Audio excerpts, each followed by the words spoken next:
नमस्कार, ये आकाशवाणी पटना है। अब आप राकेश कुमार सिंह से प्रादेशिक समाचार सुनिए। पहले मुख्य समाचार। केंद्रीय गृह मंत्री अमित शाह ने सीमा की सुरक्षा और घुसपैठ रोकने में सीमा सुरक्षा बल की भूमिका की सराहना की। बिहार लोक सेवा आयोग के अध्यक्ष परमार रवि मनुभाई ने कहा, 70वीं संयुक्त प्रारंभिक परीक्षा पूर्व निर्धारित तिथि 13 दिसंबर को ही होगी। जदयू के कार्यकारी अध्यक्ष संजय झा ने कहा, 2025 के विधानसभा चुनाव में बिहार में एक बार फिर पूर्ण बहुमत से एनडीए की सरकार बनेगी। और प्रदेश के अधिकतर भागों में तेज पछुआ हवा के कारण ठंड में हुई बढ़ोतरी। 7.5 डिग्री सेल्सियस न्यूनतम तापमान के साथ रोहतास का डेहरी प्रदेश का सबसे ठंडा स्थान रहा। अब समाचार विस्तार से। केंद्रीय गृह मंत्री अमित शाह ने कहा है कि सीमा सुरक्षा बल वीरता, शौर्य और बलिदान के दम पर 6 दशकों से देश की सीमा सुरक्षा की प्रथम पंक्ति को मजबूत करने में कार्यरत है। जोधपुर में आज सीमा सुरक्षा बल के 60वें स्थापना दिवस को संबोधित करते हुए श्री शाह ने कहा कि 1965 से देश की पूर्वी और पश्चिमी सीमाओं को सुरक्षित रखने में सीमा सुरक्षा बल ने उत्कृष्ट कार्य किया है।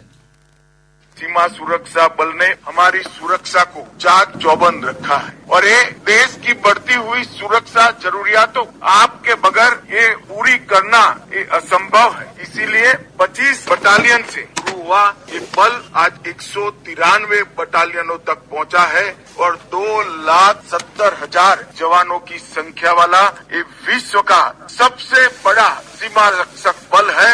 इसका पूरे भारत को गौरव है। गृह मंत्री ने कहा कि प्रधानमंत्री नरेंद्र मोदी के नेतृत्व में देश की सुरक्षा परिदृश्य में बड़ा बदलाव आया है। श्री शाह ने कहा कि सरकार ने सीमा पर स्थित गांवों के लिए जीवंत ग्राम योजना शुरू की है, जिससे कि सीमावर्ती गांवों में रहने वाले लोगों को सम्मान, रोजगार और सभी मूलभूत सुविधाएं उपलब्ध कराई जा सके। बिहार लोक सेवा आयोग ने स्पष्ट किया है कि 70वीं संयुक्त प्रारंभिक परीक्षा की तिथि आगे नहीं बढ़ाई जाएगी। आयोग के अध्यक्ष परमार रवि मनुभाई ने कहा है कि 13 दिसंबर को प्रारंभिक परीक्षा होगी, जिसमें 4,80,000 अभ्यर्थी शामिल होंगे। उन्होंने कहा कि परीक्षा की सभी तैयारियां पूरी कर ली गई हैं। परीक्षा के लिए 1,000 से अधिक केंद्रों पर लगभग 30,000 सीसीटीवी कैमरे और जैमर पहले ही लगाए जा चुके हैं। आयोग के अध्यक्ष ने स्पष्ट करते हुए कहा कि आयोग के सर्वर में कोई तकनीकी समस्या नहीं थी।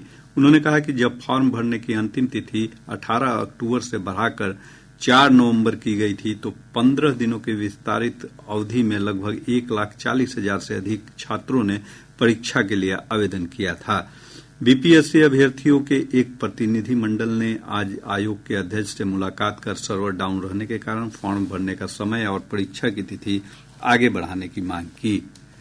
मुख्यमंत्री नीतीश कुमार ने पटना जंक्शन के पास निर्माणाधीन भूमिगत मार्ग और मल्टी लेवल हब का निरीक्षण कर अधिकारियों को निर्माण कार्य तेजी से पूरा करने का निर्देश दिया।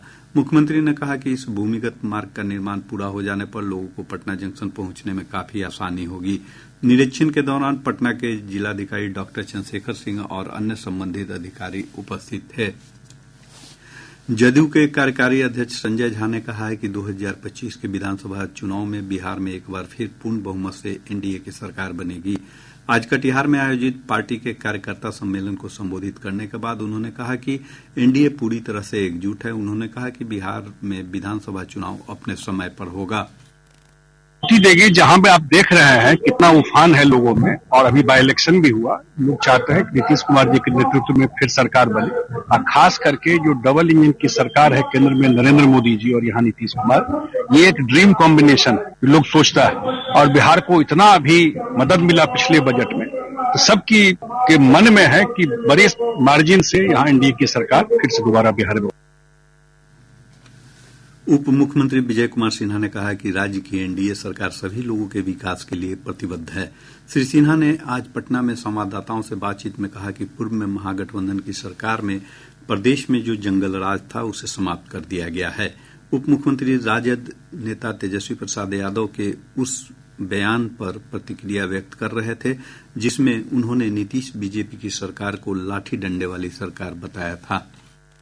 बिहार का दुर्भाग्य रहा है कि जो लोग तेजस्वी यादव जैसे लोग परिवारवाद की जिम्मेदारी के अहंकार में ये भूल गए जो अपना पसीना बहाकर बरसों तक तपस्या कर करके सेवा का संकल्प लेकर आता है, वो लाठी गोली की सरकार नहीं होती है। लाठी गोली की सरकार जंगल राज वाले थे जो गुंडा राज स्थापित कर रहे थे, उनको हटाया गया और आज सेवा का भाव से काम करने वाले एनडीए की सरकार है। स्वास्थ्य मंत्री मंगल पांडेय ने कहा कि 70 वर्ष से ऊपर के नागरिकों के लिए आयुष्मान कार्ड बनाने की विशेष व्यवस्था की गई है। स्वास्थ्य मंत्री पटना पुस्तक मेला में आयुष्मान योजना और एड्स नियंत्रण के स्टॉल का उद्घाटन करने के बाद संवाददाताओं से बात कर रहे थे। श्री पांडेय ने कहा कि राज्य सरकार की ओर से 10 दिसंबर तक आयुष्मान वय वंदना योजना के तहत वरिष्ठ नागरिकों का कार्ड बनाया जाएगा। आज वैसे प्रमुख साहित्यकार विद्वान जनों को यहाँ पे वो आयुष्मान कार्ड उपलब्ध कराया जा रहा है ताकि सभी इस योजना का लाभ ले सकें और इस योजना का प्रचार प्रसार भी हो रहा है और बिहार की सरकार की तरफ से 10 दिसंबर तक इस योजना के तहत कार्ड बनाने का विशेष अभियान भी चल रहा है। कांग्रेस के प्रदेश अध्यक्ष अखिलेश सिंह ने नीति आयोग की रिपोर्ट पर केंद्र और राज्य सरकार पर निशाना साधा है।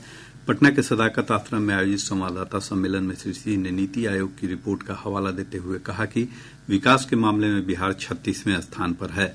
उन्होंने आरोप लगाया कि नीति आयोग की रिपोर्ट जनता से छिपाई जा रही है। बिहार विधान परिषद के तिरहुत स्नातक निर्वाचन क्षेत्र के उपचुनाव की मतगणना कल होगी। इस उपचुनाव में कुल 18 उम्मीदवार चुनाव मैदान में हैं। इनमें जदयू के अभिषेक झा, राजद के गोपी किशन और जनसुराज के विनायक गौतम प्रमुख हैं। आर्थिक अपराध इकाई ईओयू ने राज्य स्वास्थ्य समिति की ओर से आयोजित सीएचओ परीक्षा में फर्जीवाड़े की जांच तेज कर दी है। ईओयू ने जांच के दौरान 5 दर्जन से अधिक फर्जी आधार कार्ड जब्त किए हैं।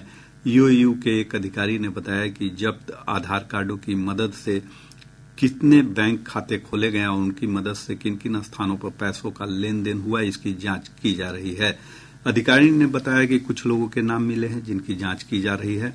गौरतलब है कि सीएचओ के 4500 पदों के लिए परीक्षा आयोजित की गई थी, जिसे फर्जीवाड़े के कारण रद्द कर दिया गया है। प्रादेशिक समाचार आप आकाशवाणी पटना से सुन रहे हैं। ताजा समाचारों के लिए आप हमारे एक्स हैंडल AIR_News_ पटना पर जा सकते हैं। केंद्रीय सड़क और परिवहन मंत्री नितिन गडकरी ने कहा है कि देश की तरक्की के लिए गांवों के किसान मजदूरों को समृद्ध करना जरूरी है। श्री गडकरी अमृतसर में सहकार भारती के राष्ट्रीय अधिवेशन के समापन समारोह को संबोधित कर रहे थे। उन्होंने कहा कि आज हमें आर्थिक स्थिति को मजबूत करना है तो गांव, गरीब, किसान, मजदूर और ग्रामीण क्षेत्र को समृद्ध करना होगा। केंद्रीय मंत्री ने कहा कि कृषि क्षेत्र में नई तकनीक आ रही है। किसान अब अन्नदाता नहीं है, वह ऊर्जादाता हो गया है। ग्रीन ऊर्जा आधारित तकनीक को बढ़ावा देने की वकालत करते हुए श्री गडकरी ने कहा कि अब सीएनजी बसें और ट्रैक्टर भी आ रहे हैं। इससे पेट्रोल का खर्च आधे से भी कम हो गया है। भारत के यूनिफाइड पेमेंट्स इंटरफेस यूपीआई ने वित्तीय समावेशन को बढ़ाने और समान आर्थिक विकास को बढ़ावा देने में सफलता प्राप्त की है। भारतीय प्रबंधन संस्थान और इंडियन स्कूल ऑफ बिजनेस के एक अध्ययन के अनुसार यूपीआई ने वंचित समूहों को औपचारिक ऋण तक पहुंचाने में सक्षम बनाया है। वर्ष 2016 में शुरू किए गए यूनिफाइड पेमेंट्स इंटरफेस यूपीआई ने देश में वित्तीय लेन देन के तौर तरीकों को बदल दिया है। यूपीआई ने लगभग 30 करोड़ लोगों और लगभग 5 करोड़ कारोबारियों को डिजिटल लेन देन के लिए सक्षम बनाया है। उत्तराखंड में बहुप्रतीक्षित शीतकालीन 4 धाम यात्रा शुरू हो गई है। इस दौरान श्रद्धालुओं को चारों पवित्र धामों के शीतकालीन निवास स्थल पर जाने का अवसर मिलता है। मुख्यमंत्री पुष्कर सिंह धामी ने रुद्रप्रयाग जिले के ऊखी मठ में ओंकारेश्वर मंदिर में यात्रा का आधिकारिक रूप से उद्घाटन किया। सर्दी के मौसम में यह भगवान केदारनाथ की मूर्ति का निवास स्थल है। इस अवसर पर मुख्यमंत्री ने शीतकालीन 4 धाम यात्रा पर आने वाले श्रद्धालुओं के लिए सुविधाएं बढ़ाने की सरकार की प्रतिबद्धता व्यक्त की। पूर्वी चंपारण जिले के रामगढ़वा के आमुदेई में रिपुराज राइस मिल के दर्जनों ठिकानों पर आयकर विभाग की छापेमारी में भारी मात्रा में कैश और कीमती सामान मिले हैं। गत शुक्रवार को शुरू हुई छापेमारी 2 दिनों तक चली। मेसर्स रिपुराज एग्रो प्राइवेट लिमिटेड नाम से बिहार के रक्सौल में गैर बासमती चावल मिलिंग के मालिक रामेश्वर प्रसाद गुप्ता प्रमुख उद्योगपतियों में शामिल हैं। इनके मिल से नेपाल, बांग्लादेश और सऊदी अरब को बासमती चावल का निर्यात किया जाता है। प्रदेश के 7 जिलों के पुरुष उम्मीदवारों के लिए 20 से 26 दिसंबर तक अग्निवीर भर्ती रैली आयोजित होगी। सेना भर्ती कार्यालय के अनुसार रैली में पटना, बक्सर, भोजपुर, सीवान, सारण, गोपालगंज और वैशाली जिले के अभ्यर्थी भाग लेंगे। अग्निवीर जनरल ड्यूटी के पुरुष अभ्यर्थियों के लिए 20 से 24 दिसंबर, जबकि टेक्निकल कार्यालय सहायक और एसकेटी पुरुष अग्निवीरों के लिए भर्ती रैली 25 दिसंबर को होगी। इन्हीं जिलों के 8वीं और 10वीं पास अभ्यर्थी अग्निवीर ट्रेड्समैन पद के लिए 26 दिसंबर को भर्ती रैली में शामिल होंगे। वहीं बिहार झारखंड की शॉर्टलिस्ट की गई महिला अभ्यर्थियों के लिए यह रैली 27 दिसंबर को आयोजित की जाएगी। प्रदेश के अधिकतर भागों में तेज पछुआ हवा के कारण ठंड में बढ़ोतरी हुई है। मौसम विभाग से प्राप्त जानकारी के अनुसार आज रोहतास के डेहरी में सबसे कम न्यूनतम तापमान 7.5 डिग्री सेल्सियस रिकॉर्ड किया गया। राज्य के पश्चिम चंपारण जिले के वाल्मीकिनगर और पूर्णिया जिले में घना कुहासा छाया रहा। विभाग ने अगले 2 से 3 दिनों के दौरान सुबह के समय राज्य के अधिकांश हिस्सों में मध्यम से घने स्तर का कुहासा छाये रहने की संभावना जताई है। पूर्व मुख्यमंत्री चंद्रशेखर सिंह की पत्नी मनोरमा देवी का आज 92 वर्ष की आयु में निधन हो गया। वह बांका से 2 बार सांसद चुनी गई थी। मुख्यमंत्री नीतीश कुमार ने पूर्व सांसद मनोरमा देवी के निधन पर गहरा दुख व्यक्त किया है। उन्होंने कहा कि वह एक कुशल राजनीतिज्ञ और धर्मपरायण महिला थी। कैमूर के पुलिस अधीक्षक ललित मोहन शर्मा ने कार्य में लापरवाही के आरोप में सोनहन थानाध्यक्ष राहुल कुमार दिनकर को निलंबित कर दिया है। राहुल कुमार की जगह पुलिस अवर निरीक्षक टिंकू कुमार को सोनहन का नया थानाध्यक्ष बनाया गया है। श्रम अधीक्षक जहानाबाद की ओर से गठित जिला धावा दल ने बिजली कॉलोनी में संचालित मोटरसाइकिल वर्कशॉप से 2 बाल मजदूरों को मुक्त कराया है।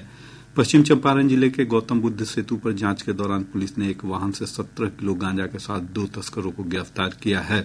पूर्वी चंपारण जिले में पुलिस की ओर से विशेष अभियान चलाकर 136 मवेशियों को बरामद किया गया है। उत्तर प्रदेश के विक्रमगंज थाना क्षेत्र के रहने वाले एक वकील सर्वेश कुमार राय को मुंगेर पुलिस ने हथियार के साथ गिरफ्तार किया है। जिला बाल संरक्षण इकाई नवादा और जिला सामाजिक सुरक्षा कोषांग की ओर से लिंग आधारित हिंसा को समाप्त करने के लिए समाहरणालय से प्रजातंत्र चौक तक छात्राओं ने जागरूकता रैली निकाली। और अब अंत में मुख्य समाचार एक बार फिर। केंद्रीय गृह मंत्री अमित शाह ने सीमा की सुरक्षा और घुसपैठ रोकने में सीमा सुरक्षा बल की भूमिका की सराहना की। बिहार लोक सेवा आयोग के अध्यक्ष परमार रवि मनु भाई ने कहा 70वीं संयुक्त प्रारंभिक परीक्षा पूर्व निर्धारित तिथि 13 दिसंबर को ही होगी। जदयू के कार्यकारी अध्यक्ष संजय झा ने कहा 2025 के विधानसभा चुनाव में बिहार में एक बार फिर पूर्ण बहुमत से एनडीए की सरकार बनेगी। और प्रदेश के अधिकतर भागों में तेज पछुआ हवा के कारण ठंड में हुई बढ़ोतरी। 7.5 डिग्री सेल्सियस न्यूनतम तापमान के साथ रोहतास का डेहरी प्रदेश का सबसे ठंडा स्थान रहा। इसके साथ ही आकाशवाणी पटना से प्रसारित प्रादेशिक समाचार का ये अंक समाप्त हुआ।